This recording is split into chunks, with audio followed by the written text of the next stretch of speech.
Welcome to the Planeswalker Project. Here at the Planeswalker Project, we strive to go green this year. Utilizing only the greeniest of green cards, we hope to save the environment from any further harm. Today, we look deep into the forests of Zendikar after a recent trip there to contend with some hostile Eldrazi.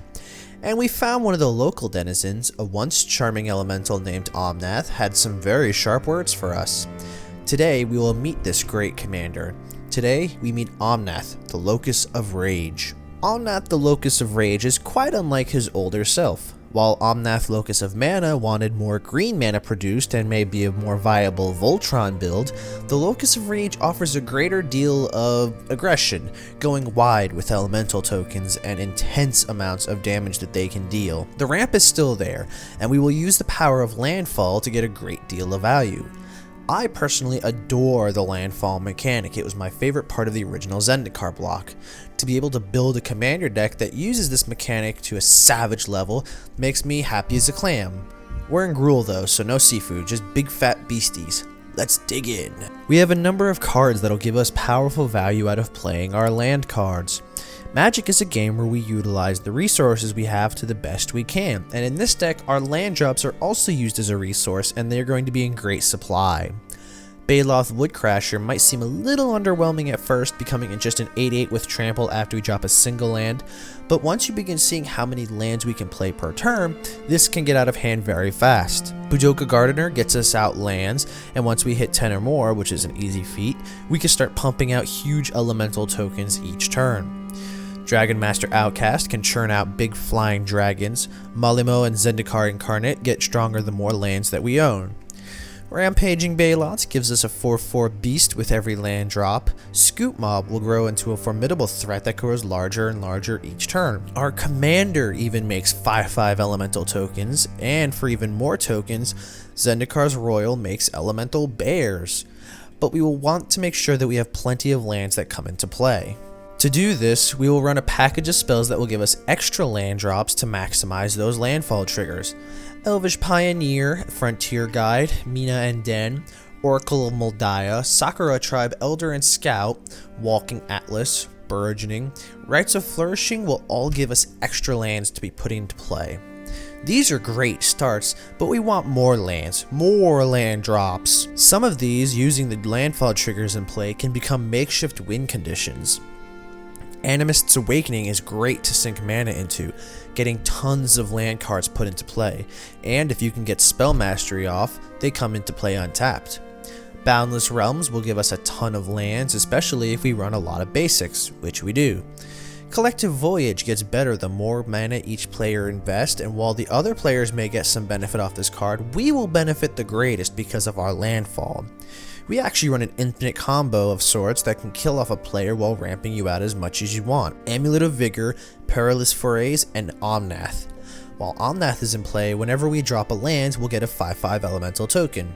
We sacrifice it and pay 1 mana to get a basic land card, which because of the Amulet of Vigor, comes in untapped. Since an elemental dies, Omnath will burn an opponent for 3. Rinse and repeat until the other players are dead. If you have a Warstorm Surge in play, you can burn an opponent just upon your tokens hitting the field. One thing to note about Perilous Forays is it just needs a basic land type. So, when we have cards that have the basic land types of Forest or Mountain, we can go for those even if they're not exactly basic lands. It's a very interesting loophole with that card. Now, we are playing plenty of big creatures, but we need to make sure our damage gets through.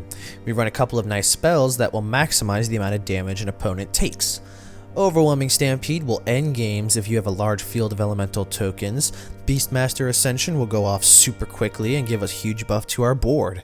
Fires of Yavimaya gives our board haste, and in a pinch it could be sacrificed to give our creatures +2/+2.